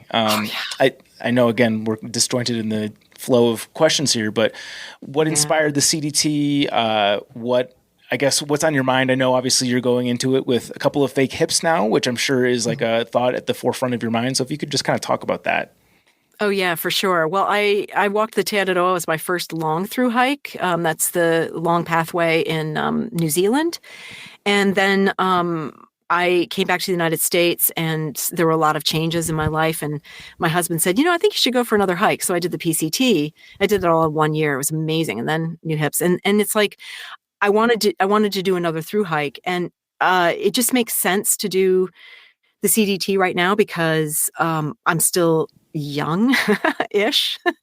And I could be completely full of it, thinking that the AT would be easier in any way. But I think there's more escape routes than the CDT. I think the CDT is probably more challenging, just at least in that respect. And I feel like I could handle it now.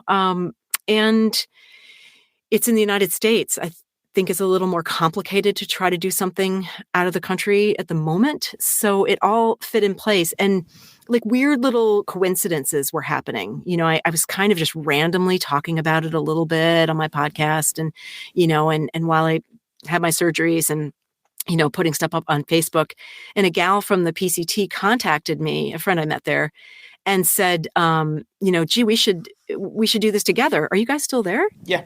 Yeah. My screen just went black. Your voice is just so soothing. I've been like pointing my microphone away from my face just because I'm like just listening. Chance is mentally in a bubble bath right now. Honestly, I took a bath last night. I was smelling my arm and it smelled like bubble bath. That was what I was doing while I was listening. Sorry, we derailed you. So relaxing. I know. I feel quite soothed. Continue. Oh, good. Well, I'll tell you another story. Yes. I can bring in my lower voice, but she contacted me, and it was one of those things where if a friend says they're going to do it too, you get a little kick in the butt. Oh well, then I think I'll follow through, and then just things started to fall into place, and it just made sense. I'm starting in Montana because I wanted to give myself as much time as I possibly could to heal. And I asked my doctor, I'm like, do you think I could do this? And he's like, yeah, sure. Why not? How much weight are you carrying? And I said, well, 20. He's asking you what your base weight is? He's an ultralighter. Yeah. He's an ultralighter. I said, you offer to be a trail angel. But yeah, the problem is that you got to have the ice axe, and there's probably going to be a lot of weight in Montana, but I'm actually going to start with this gal that I mentioned and 2 other people. And they're all a little bit like, let's take our time in Glacier. Let's not hurry. And I thought, oh, thank God, I don't want to go too fast in the beginning because I'm pretty sure I'm going to be fine. But, it's kind of new, but anyway, it's Montana. I'm going southbound starting in Glacier National Park. And I am going to do a alternate to skip Idaho and kind of go straight down to Wyoming and do the Grand Tetons too. So I'm going to add that, which isn't really on the CDT. Yeah. Got to do it. Have to. Best adventure. Yeah. Well, Alison, this has been amazing. I hope this is the final kick in the butt that people need to stop what they're doing. Go subscribe to Walking Distance right now, because the shows that you've produced already have been fantastic. What you've got in the pipeline, I've had a chance to sample a few of them. There's your typical greatness. So, just thank you so much for your time, giving us a run through. And on your show, you're more so in the background. You're interviewing experts, and we don't get to learn enough about you. And you've got this really beautiful storied history yourself. So I'm glad we were able to expose that a little bit more. Thank you so much for having me. I just loved talking to you, and I really loved talking about myself. Surprisingly, I do ask all the questions. Yeah. And now I'm just going on and on. Thank you so much. Yeah, guys. wishing you the best on the CDT. If we can help in any way, please don't hesitate to let us know. But best of luck and great chatting. Yep. Great. Thank you, guys. Thank you. If you've listened to Backpacker Radio, you know that both Zach and I are big fans of Gossamer Gear, manufacturers of lightweight backpacking gear and accessories. Their packs carry comfortably, their roomy shelters protect in harsh weather conditions, and their trekking poles are some of the lightest on the planet. Gossamer Gear is changing the perception of delicate, ultralight gear. Zach and I are both users of Gossamer Gear's packs and shelters. I used Gossamer Gear's The One Shelter on the AT and PCT, which is both spacious and light, weighing less than 1.5 pounds. I've also used Gossamer Gear's The Two Shelter on the Colorado Trail, which has all the room for if you're hiking with a +1. Zach has used the Gorilla, their 40-liter pack, for more than 3,000 miles of backpacking and is a big proponent of the Gossamer Gear Light Flex hiking umbrella, which he used on the PCT and Trans-Catalina Trail. Good news, listeners of Backpacker Radio can score an exclusive deal on Gossamer Gear products. Use discount code POOPSTORY for 15% off your cart at gossamergear.com. Again, that's POOPSTORY, all one word, at gossamergear.com. Don't sleep on this, as the deal is only valid for a limited time. Before Trek propaganda, Lizzo.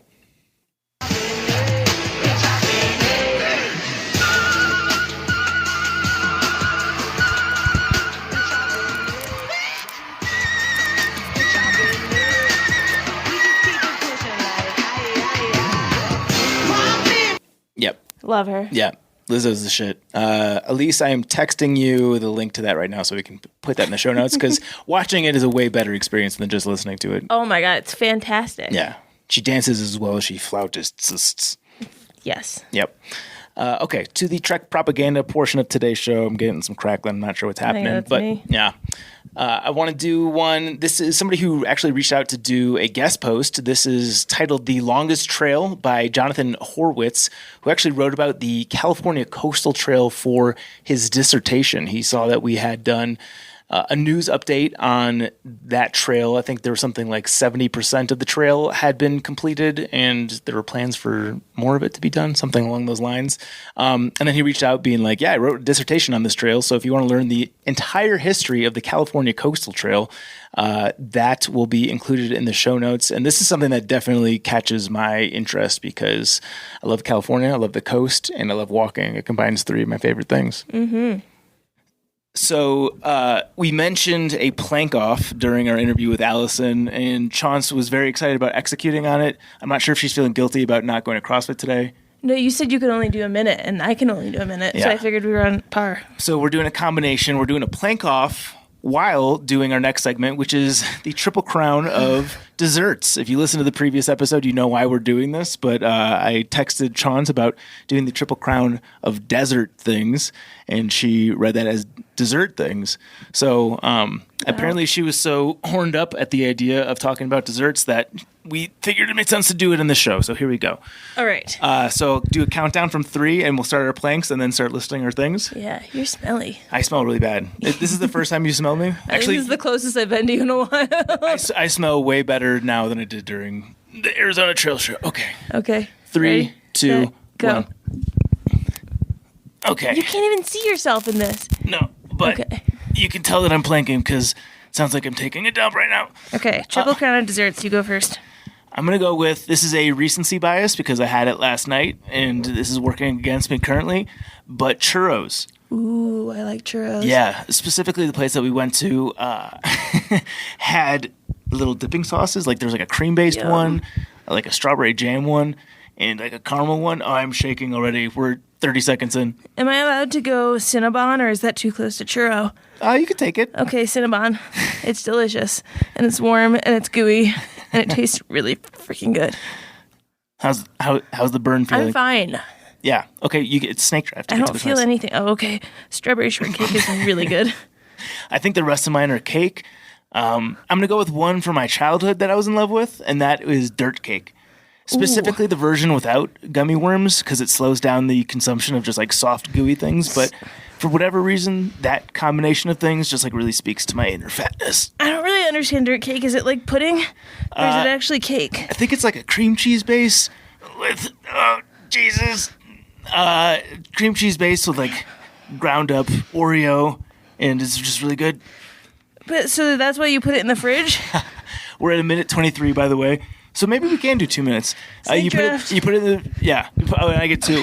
I'm going to go with, ice cream cake. Okay. The combination of cake and ice cream is too good. And Fudgy the whale tastes delicious. We're at a minute 40. I guess we have to do honorable mentions. No, I have one more. Okay, go ahead. I don't know. Fuck. I don't know. Ice cream's fine. Brownies? Brownies. Are you down? No. No. Brownies are good. Honorable mention. Cookie You dough. smell like shit. Cookie dough. Cookie dough's really good. The cookie's just good. Oh, God. Good on candy. I'm also going to go with anything Ben & Jerry's, just ice cream in general. Twizzlers. It hurts so bad. Quit. We're at 2:15. Oh my god. I'm about to shit my pants. Cupcakes are good. Muffins. Cheesecake. Carrot cake. Cheesecake. Carrot cake. Oh, God. I'm not I'm going to throw up. I feel fine. I can't talk anymore. Twinkies. Okay, I'm out. Shit. Okay, so we can do 2 minutes. 2:39. That's pretty good. 2:39. That's definitely the most calories we've burnt in Backpacker I Radio. really wanted to beat you. The other one I want to say was specifically the pies from Mama's Pies and Julian. Oh my god, the caramel apple pie there was so good. Yeah. I don't know if they're still doing this, but like fun PCT Thru-Hiker fact is you get a free slice of pie if you're a Thru-Hiker. Root beer floats. That's a really good one. Those ones are good. Like it's been over for a minute and I'm still in pain. Oh. Okay. Do you want to go back to the table or do you want to just lay down for the rest of the podcast? That's kind of nice. You want to lay down? Okay. Yeah, let's lay down. Okay. We're doing the rest of the podcast laying down. Do I have the show notes on here? I have them on mine. Okay, wow. Oh, we have a gross or not gross. We can go from rote memory here. Okay. Okay, my gross or not gross is the state of my fingers right now. That's not it. No, we already did that one. I'm not doing it again. This is it. Yeah, okay. Jeez. Okay. I've been picking at the skin around my fingers to the point that, like, it's really, to me, gross, I would say. They hurt. All of my fingers hurt right now. And is this just like a OCD, like you can't have any sort of... I think it's an anxiety thing. Yeah. But, like, it's just like if I see a little piece of cuticle sticking up, oh, man, it's gone. It is pretty intense. Sometimes this is the part where it goes from not gross to gross, but sometimes I'll use tweezers if there's a spot that I can't get with my own fingers. Yeah.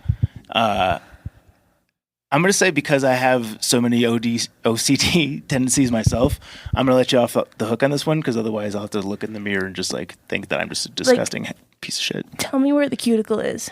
There's none.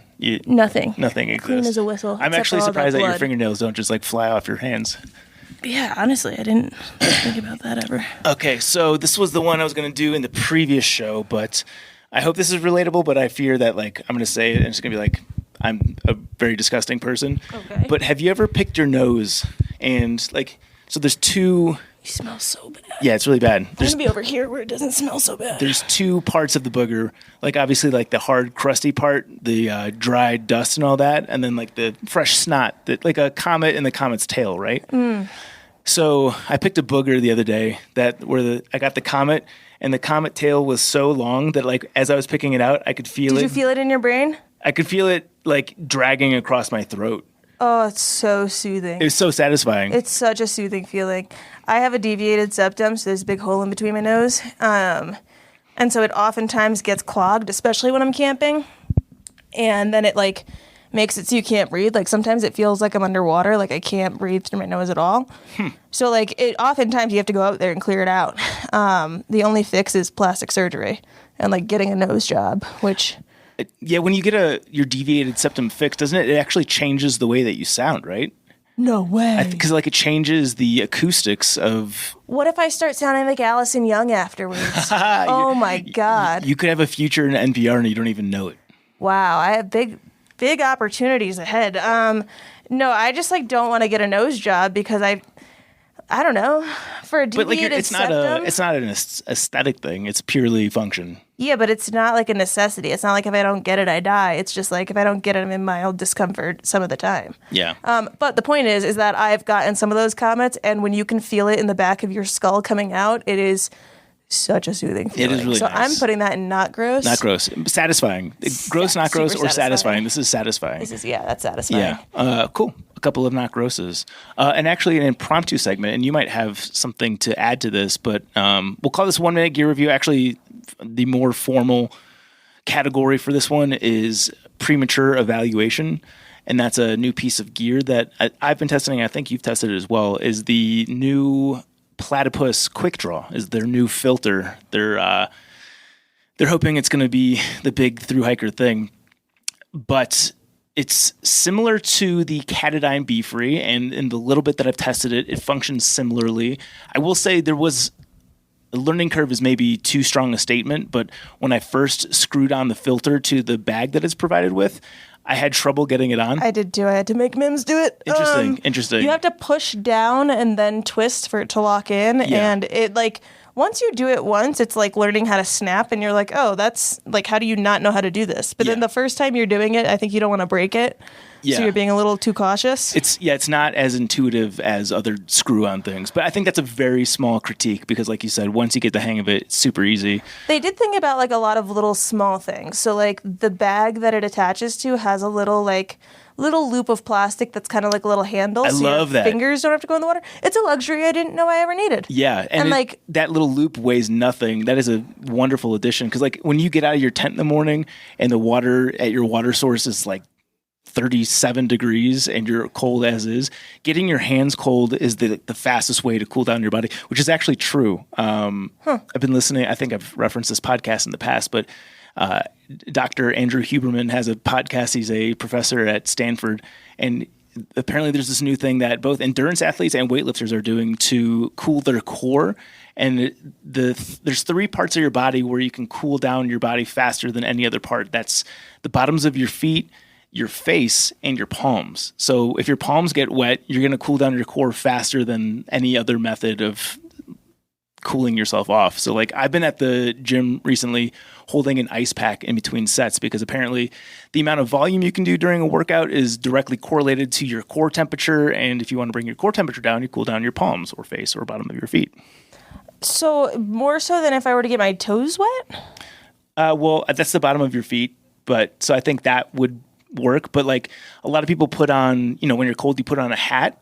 The fastest way to warm yourself up is the same way you would to cool yourself down. So something like a balaclava or really warm gloves or I guess really warm socks would be the most effective method. According to this, it's like interesting. It's called Palmer cooling. There's new research that supports this, but yeah. One more small little detail they did that I liked was the actual filter part of it. Like they wrote dirty side, clean side. And I was just like, wow, thanks. Yeah, they definitely spell it out for you. Yeah. So I call it a premature evaluation because once upon a time I loved the Catadine Be Free, and the flow rate is fantastic when it's new, but it clogs very easily and they make it very difficult to unclog. I've tested 6 of these already and I've had the same issue with each one of them that I've used. I've talked to other people that have not had the problem, so I don't know if it's user error or what, but most people I've talked to that have used this have had similar experiences. So maybe they've improved it, like newer models have a better version, but this is the thing that I'll be keeping the closest eye on is with more use, how does the flow rate? Yes, I think that's one thing that's hard to tell. Like you could test out a tent and be like, okay, after a night I really liked it, I could tell this and that, but like you can't foreshadow how fast or slow a filter will slow down. For sure. So I am curious about that as well. Yeah. But yeah, if this thing holds up, could potentially be a game changer in the thru-hiking world. Oh, yeah. Mailbag, you want to take it? Sure. This is from Dan Sutherland Weiser. Hi, Zach and Chance. A few weeks ago, I sent you the story about the woman who was bit on the butt by a bear while on a porta potty. I loved that story. Here's another story that may interest you. Yes. This is from Dan Lost and Found. Not a religious thing. Not nearly. I lose things in my backpack and at campsites, but eventually find them. Okay, cool. Oh, wait, that was the whole thing. Yeah, but it takes you to a link. This is from the New York Post, and the title of the post is Why Redheads Feel Less Pain According to Scientists. Oh, this is so true. And this is definitely you, more so than me. When I go to the doctor or the dentist, they have to give me like double the dose of Novocaine because like Do you get double the dose of laughing gas? I've never had laughing gas. That's a shame. But yeah, no, the Novocaine, like they'll come back and poke my tooth and be like, "Can you feel that?" And I'm like, "Yeah." Like I could feel every bit of that. And they're like, "Whoa." Yeah. They never believe me when I tell them. Yeah. This says they may be ginger, but their skin isn't. What? In a seemingly paradoxical U.S. study, researchers found that redheads have a preternaturally high pain tolerance. Wait for it. Due to a mechanism that ups their susceptibility to sunburns. Oh. These findings describe the mechanistic basis behind earlier evidence suggesting varied pain thresholds in different pigmentation backgrounds, says Dr. David Fisher of the Massachusetts General Hospital in Massachusetts. No shit. He led the fiery study published in the journal Science Advances. The research found that cells that determine skin color, called melanocytes, play a large role in deciding how people experience pain. As fire-haired folks boast a faulty melanocyte, they can't process enough dark pigment to tan, which has the added effect of elevating their threshold for hurt. Okay. This thing's long. We don't have to read the whole Yeah, thing. I'm just trying to skim for the interesting. But yeah, so we feel less pain. Definitely you feel less pain. I feel like you have a larger threshold for a lot of things in life, especially, per body pound. I feel like that matters too. Look at my fingernails. They're all red and bloody, and I'm just like, ooh, is that a cuticle? Yeah. So we don't feel pain, and that's not because we don't have souls, although we might not have souls. A coincidence, yeah. Some would say. 5-star review. This is from Tim in the Backcountry. Title is Gingers Unite. Ooh. So flashback to summer of 2019 when my wife and I decided to attempt a northbound AT hike in spring 2020. I was looking around for some podcast/inspiration, and I stumbled across this gem of a podcast. The content, guests, and hosts are all superb. I felt a strong connection with the hosts that I couldn't put my finger on until they mentioned that they were the Cinnamon Connection. That's it, I said to myself. I've always had a strong affinity toward the red-headed tribe. My wife, mom, cousins, half of my friends, all gingers. Fast forward to today, we canceled our AT Thru-Hike due to the pandemic that shall remain unnamed, but I still find myself waiting in excited anticipation for each new episode to drop. Thank you, Zach and Chance, for the truly wonderful content and superb books. Appalachian Trials, and he's given the plug for us, Appalachian Trials and Hiking from Home, a long-distance guide for family and friends. That is a mouthful. Don't forget Pacific Crest Trials, by the way. Make sure to get out there and buy those if you're a prospective thru-hiker. Keep up the great work. Tim, thank you so much. That was very nice. It's always good when people are plugging our work for us. Yeah, I love that. Thank you to Onyx Backcountry. Like we've said in the past, there's a shit ton of good features to this app, but the thing that we need to focus on today is that for the month of June, the app is discounted from $30 down to $10, and 100% of the proceeds are going straight to Leave No Trace. So if you want a damn good navigation app and you want to help the future of our trails and just the outdoors in general, there's not a better time than to buy this app right now. That's not English, but you know what I'm saying. Less than $1 a month. Yeah. The app is very cool. If you go on a 1-year scale. The app is very cool. I guess you have it from that point on, or is it just for the year? Yeah. I don't know. No, it's an annual membership. Okay, cool. Yeah, less than $1 a month. Thank you to our Chuck Norris Award winners on Patreon. That is Andrew, Austin McDaniel, Christopher Marshburn, Janelle L., Paul Packman Seeley, S11N, Sawyer Products, Brad and Blair from 13 Adventures, Cameron Brown, and Brent Stenberg. Chance and I are still on the floor, by the way. This is the way to start podcasting, honestly. I am happy. I'm still kind of in pain. Really? Yeah, but I was not going to lose because I don't feel pain. I've never been happier about the shag rug that resembles grass more than when I lay in it. Yeah. Totally agreed. You can find us on social at Backpacker Radio, on Instagram at Backpacker Pod, Twitter, Facebook.com/Backpacker Radio. You can follow Chance. I think some of those were wrong. Instagram's Backpacker Radio too. Twitter's Backpacker Pod. That's what I said. I said Twitter's Backpacker Pod. Oh, sorry. I'm deaf. Hi, I'm Juliana Chauncey. You can find me on Instagram at Juliana_Chauncey, on Facebook at Thru-Hikes, and you can get my book, Hiking from Home, a Long Distance Hiking Guide for Family and Friends, on Amazon. We actually might be having a TikTok account here soon. Yeah, we're in talks. So there's talks. We're talking to people. We're ticking and we're talking. Yeah. And that's it for today's show. Thank you so much for listening. I'm in pain, and happy hiking. Bye. The Catholics really fucked you up.